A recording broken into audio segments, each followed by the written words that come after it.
All right, guys. Back with a vlog. I kind of didn't vlog too much last week. Since my last vlog, I kind of wanted to regroup a little bit, focus on things that weren't videoing related, vlogging related. I felt like I needed to get my mind right around training, my mobility, and just focus on the essentials with the training and not worry about videoing or putting up content or anything like that. And that's what I did the rest of last week. Didn't video our Friday complex session other than like a video I took for Instagram and the shorts. And I feel really good this week. Body feels great. No bicep issues. Everything feels really good. Mind feels right. So this was our Monday session. Again, Monday session, power day. 15, 18 minutes on the clock, something like that, build to a heavy but fast squat, whether it's back or front squat. Take a percentage of that, hit an AMRAP, and then some touch and go hang power work. Always love starting this day off with plyometric work. So Mike and I are just getting after it here with some max vertical jumps with a step into the max vert. I think this is when it's fun if you have other people, right? Just like who can jump higher. So there's a bit of competitiveness in a warm up, get your juices flowing, get you fired up a little bit. But two, on a day where like you're gonna squat, where there's gonna be a lot of power work, this is an incredible way to warm the nervous system up, right? If you just go right into a heavy squat session, like eventually your nervous system will warm up, but you can warm it up from the get-go here with heavy jumps. Now you're working on ground force reaction time, acceleration, right? All things you're gonna want on a heavy squat day when you're standing up out of the bottom, right? Can you get that nervous system firing to get those motor units in the muscle? The more those motor units are firing, those motor neurons, we can get more muscle fibers recruited, right? And lift heavier weight, theoretically. And so it's just fun. I think it's a great way to warm up for a day like today. And so Mike and I are going at it here. It's also a great way to get tuned in with like, how's your nervous system? Like some days, you're just tired. You may feel really awake, but you might find out like, damn, I am not able to feel like I am able to exert that much force or power, jump that high. And that can just tune you in. It's not necessarily saying how the session is going to go, but it just gives you a tune in. And the big thing I found here is the first like 3 to 4 jumps, I was like warming up. And then kind of jumps 5 through 8, like 5 through 9, I was peaking, right? I was getting pretty high. We have a sticky note up from our last time we did this that Mike had actually set. That was the highest sticky note. And so both him and I were like trying to hit that sticky note because he had got the highest that time. And I was able to hit it a good amount of times. He was a little bit short of it, a lot of his jumps. Again, I will say, for the most part, from just a pure springiness and power perspective, I'm a bit more springy and powerful than Mike is. Mike's raw strength, though, like far surpasses mine. So that's like, again, that's the difference between him and I as an athlete. And that's where my athleticism, my springiness, my power, that's where I got to make up any detriments I have and just raw, pure, unadulterated strength. That's a pretty good jump. And let me say it, that's not saying he's not powerful or springy. He is. It's just, in comparison to his raw strength, in comparison to, if we're vice versa, my raw strength versus like my power, my fast twitchiness, right? I'm a lot more fast twitchy than Mike is. I'm not really fast twitchy, but, just in comparison. So there's that. Again, you can just see, like, we're just having fun. We're shit talking. I think that's the really underrated stuff with training. And I think that's unfortunately, if you're training by yourself, you got to do what you got to do. This is why online communities can be great. You can compete there. But man, if you have a community or just 1 or 2 people you can compete with in a fun way, right? And like you both want to succeed, you want each other to do well, but you are trying to one up each other. That extra 1% or 2% is what makes all the difference in training. Let's be honest, guys. We're getting into the gym. We're getting under heavy weights. We're in painful situations with heavy weights, all that kind of stuff.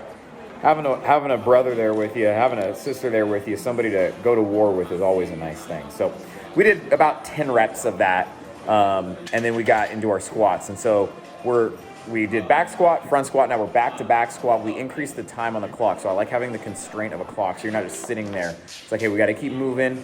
We got to focus, like not take forever. So we had 15 minutes week 1 to build up to a heavy but fast 1 rep on the back squat.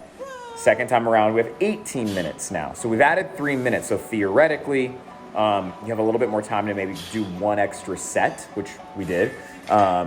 You know, and so that was the idea. So 155 here. Again, thinking about, yes, down under control, big chest, all those things, but thinking about standing fast. Get out of the hole, right? We did all those jumps. Let's take that idea from the jump. Let's go. Boom, get out, right? And so that's, as I'm warming up, that's what I'm thinking about. I'm cueing into my bracing and my chest position and all of the technical things, but I'm also really cueing to just, let's fucking go. Like, let's get out of here and try to keep that same intensity, intentionality, no matter the weight. Obviously, you will slow down as a byproduct of that weight increasing, but your intentionality of speed should not. That should stay consistent no matter the weight. So we're at 205 here, so we went 155, 205. We knew what weights we were lifting this time. If you watch the video of the 395 session, we got up to like 345, 365, and we had no idea what weight we were lifting. This time, we knew what weight we were lifting. So we're at 245 here. Yeah, Mike's looking nice. He does his whole like right back down to the bottom of the squat thing. Let's see. I'm just scrolling. All right, here we go. Boom. Yeah. One of the things that has helped tremendously with my squat, I've talked about a couple times, though, is that rack position I have, right? Bringing my hands in closer. More importantly, if anything, making sure that my knuckles are flared or facing up, not flared up, facing up. 295 here, and pulling that bar down. And to me, just really helps keep my chest through. It's been a game changer for me. Thinking about those things, obviously, chest up, chest through has been something that you always talk about, but how to do that is what's really key here. And that's knuckles facing the ceiling, wrist stacked under the hand, elbows flared back ever so slightly. What I would like to see is, as I squat down, you can kind of see they change the angle. I would like to keep them just facing down the whole time, so that's something I'm going to keep working on. But nonetheless, it's a far superior position than having like wrist break or elbows flaring forward, anything like that. We're at 315 here, down, up, hoba. Right, again, you can just see like Mike's, it's just strength, right? It's not necessarily fast, but it's consistent. It's smooth. Whereas if you watch my squat, there's like this change of direction. There is a speeding up process that happens, an acceleration, right? So again, just the differences in athletes and techniques and methods used and physiology, all those things.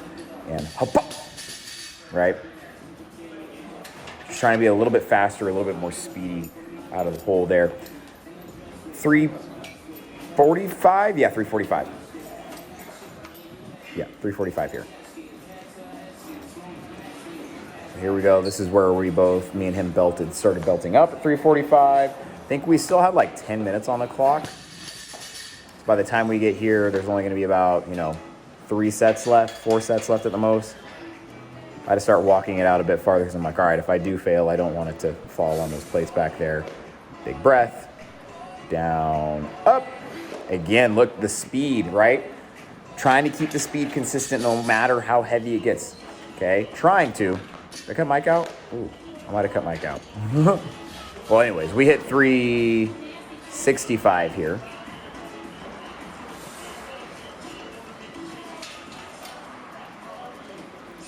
Again, probably some of the best mechanics and speed I've had at these weights, 365, 395 here.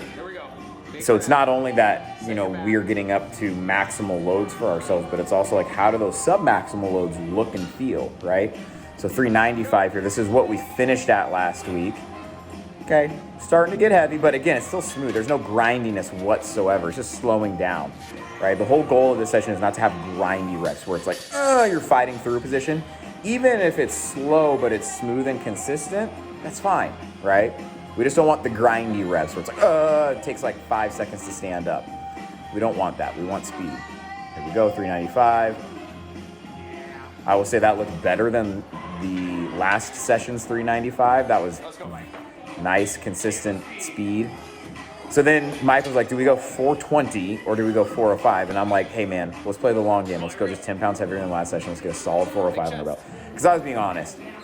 Well, as good as 395 felt, I knew for me, if we go to 420, even if we make it, the stimulus won't be met of making it fast. It'll be a grindy PR, which is not what we're going for.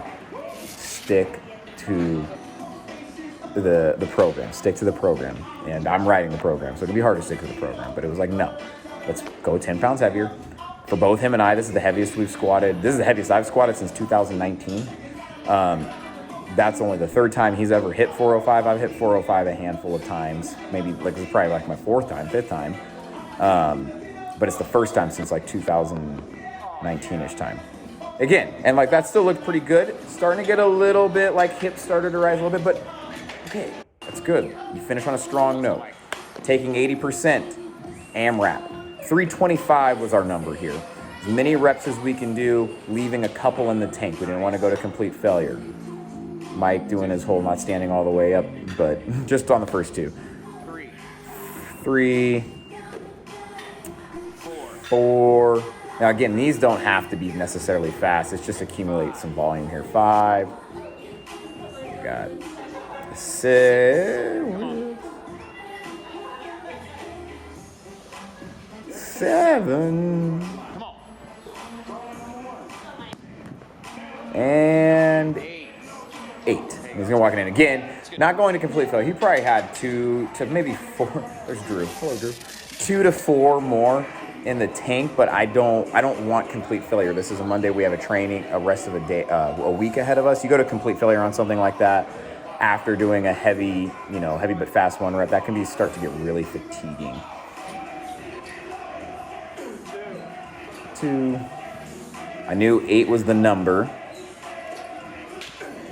3, really enjoying my squat positions here. Makes me happy seeing it. 4. I would say these look a lot better than they felt. They kind of felt like trash, if I'm being honest. 5.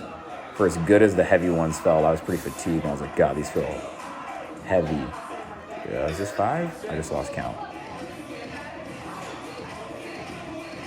Maybe that was 6. Maybe 7.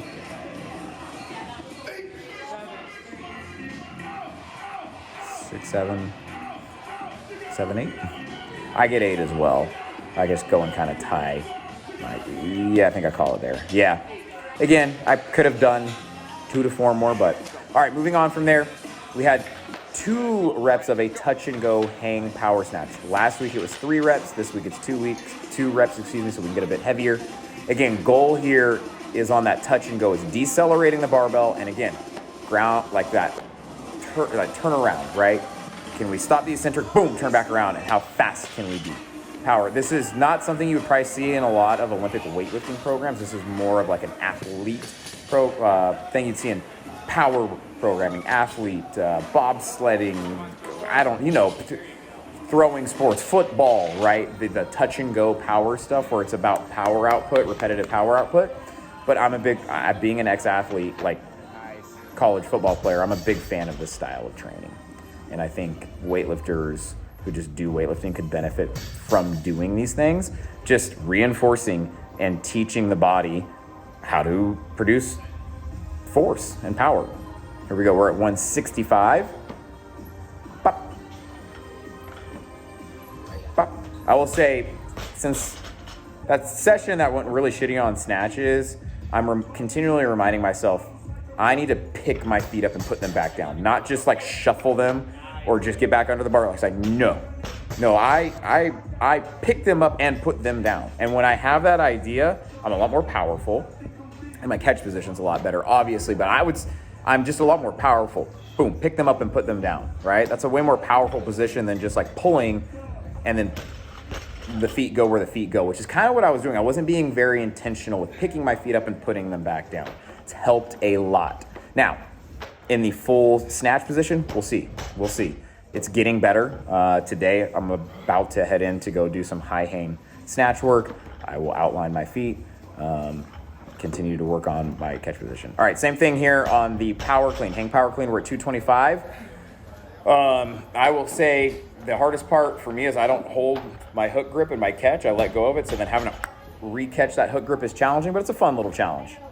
It's a good little challenge. Staying at 225 here. I'm not gonna lie, I wasn't able to get a lot of these. My camera had died at this point, and now we were on my phone, and my phone died. So I only got like 2 or 3 of these in. I think this is our last one, 235. We did another set at 235, but I wasn't able to capture it. So this was a great day. Things are feeling good this week. Stoked to hit a 405 squat. Haven't hit anything that heavy since 2019, so legs are getting strong.